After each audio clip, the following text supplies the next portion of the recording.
if I may tell you the truth, if you don't know how to say no, you will never be known. No. You discover that most distinguished people in life are those who have developed the ability to say no without feeling guilty.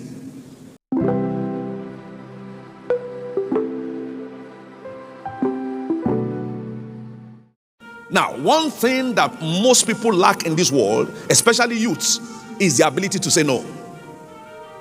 We live in a yes, yes, yes, yes world. Will you drink? Yeah. Will you go out with me? Yeah. Will you love me? Yeah. Now, very few people are able to say no. And if I may tell you the truth, if you don't know how to say no, you will never be known. No. You discover that most distinguished people in life are those who have developed the ability to say no without feeling guilty. Why is it that we don't want to say no? Because you feel you will be offending somebody. If I say no now, how will they feel? If you say yes, how will you yourself feel? Turn the question around. Don't say yes to hurt yourself. After all, the scripture says, love your neighbor as yourself, not more than yourself. Don't bow to please people and displease yourself. Don't bow to please people to displease yourself. Because when you displease yourself, you displace yourself. Young people today are faced with so many problems, especially peer pressure. And the hardest word that young people have to say today is the little word no.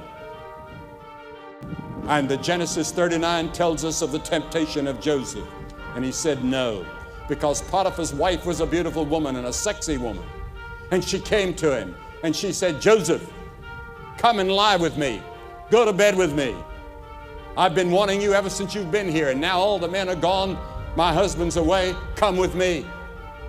And he said, no, I will not do this great wickedness. Your husband has treated me well, and I would sin against my God if I did that. And she begged him. And finally she became angry. And he rushed out of the house and left his coat behind. And she began to scream and yell. She yelled, rape. He tried to rape me. And when her husband came home, he had Joseph thrown into prison.